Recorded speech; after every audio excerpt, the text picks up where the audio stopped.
ನಾವೆಲ್ಲ ಗೌರವಪೂರ್ವಕವಾಗಿ ಇವತ್ತು ಈ ಒಂದು ಪ್ರತಿಭಟನೆಯನ್ನ ಮಾಡಿರ್ತಕ್ಕಂಥದ್ದು.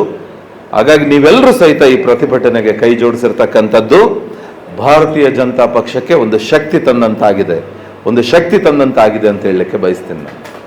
ಇವತ್ತೇನು ನಾವು ಶ್ರೀನಿವಾಸ್ ದಾಸ್ ಕರಿಯಪ್ಪನವರ ಹೆಸರು ಘೋಷಣೆ ಆಯಿತು, ಆ ಕ್ಷಣದಿಂದನೂ ಸಹಿತ ನೀವೆಲ್ಲರೂ ಸಹಿತ ಮನೆ ಮನೆಗೆ ತೆರಳಿ ಏನು ಮತವನ್ನ ಯಾಚನೆ ಮಾಡ್ತಾ ಇದ್ದೀರಿ. ನಮಗೆ ಆ ಮತದಾರರು ಕೊಡ್ತಾ ಇರತಕ್ಕಂಥ ಆಶ್ವಾಸನೆ ನಮಗೆಲ್ಲ ಶಕ್ತಿ ತಂದಿರತಕ್ಕಂಥದ್ದು. ಈ ಬಾರಿ ದಕ್ಷಿಣ ಕ್ಷೇತ್ರದ ಮತದಾರರು ಬದಲಾವಣೆಯನ್ನ ಬಯಸಿದ್ದಾರೆ.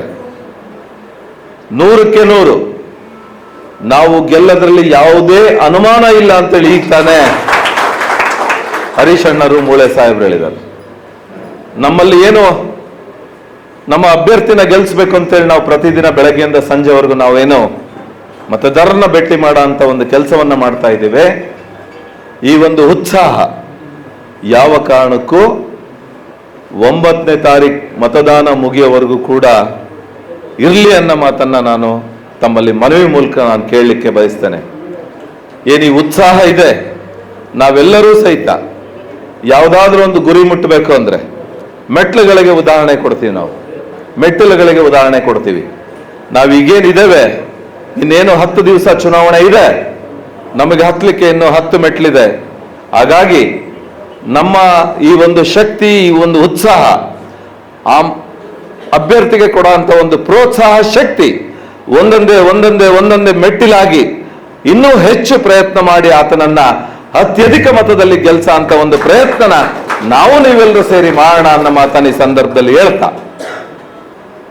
ಏನಿವತ್ತು ಚಿಕ್ಕಬಳ್ಳಾಪುರದ ಶಾಸಕನಿಗೆ ತಾವೆಲ್ಲ ನಮ್ಮ ಪಕ್ಷದ ಒಂದು ಶಿಷ್ಟಾಚಾರದ ಪ್ರಕಾರ ಆತನಿಗೆ ಏನು ಗೌರವವನ್ನ ಸಲ್ಲಿಸಿದಿರಿ.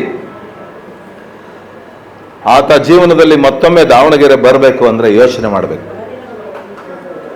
ಯಾಕಂದ್ರೆ ಎಲ್ಲರೂ ಸಹಿತ ಬರೋ ಅಂತ ವ್ಯಕ್ತಿಗೆ ಹೂಮಾಲೆಯನ್ನ ಹಾಕ್ತಾರೆ, ಕಳಸವನ್ನ ಎತ್ತಾರೆ, ಪುಷ್ಪವನ್ನ ತಲೆ ಮೇಲೆ ಸುರಿಸ್ತಾರೆ.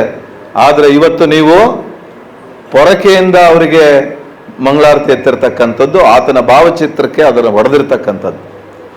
ನಿಜವಾಗ್ಲೂ ಅವನೊಬ್ಬ ಜನಪ್ರತಿನಿಧಿ ಆಗಿದ್ದೇ ನಿಜ. ಆದ್ರೆ ಬರೋಂಥದ್ದಿಂದಲ್ಲಿ ಅವನು ತಿದ್ಕೊಂಡು ಪ್ರಗತಿಪರ ಚಿಂತನೆಯನ್ನೇ ಮಾಡಿದಾಗ ಮಾತ್ರ ಅವನಿಗೆ ಮತ್ತೊಮ್ಮೆ ಅಲ್ಲಿಯ ಮತದಾರರ ಅವಕಾಶವನ್ನ ಕೊಡ್ಲಿಕ್ಕೆ ಸಾಧ್ಯ. ಇಲ್ಲದಿದ್ರೆ ಅವನೇನು ಹಳ್ಳವನ್ನ ತೋಡ್ಕೊಳ್ತಾ ಇದ್ದಾನೆ, ನಾವೇನು ಒಂದೊಂದೇ ಮೆಟ್ಲನ್ನ ಹತ್ತಿ ನಾವಿವ ಶ್ರೀನಿವಾಸನ ಗೆಲ್ಸ ಅಂತ ಪ್ರಯತ್ನ ಮಾಡ್ತಾ ಇದ್ದೇವೆ. ಅವನು ಒಂದೊಂದೇ ಪುಟ್ಟಿ ಮುಣ್ಣನ್ನ ಅವನೇ ತೆಗೆದುಕೊಂಡು ಅವನೇ ಹಳ್ಳವನ್ನ ತೋಡ್ಕೊಳ್ತಾ ಇದ್ದಾನೆ. ನಾವ್ಯಾರು ಆತನಿಗೆ ದಬ್ಬದು ಬೇಕಾಗಿಲ್ಲ. ಅವನ ಒಂದು ಹುಚ್ಚು ನಡವಳಿಕೆಯಿಂದ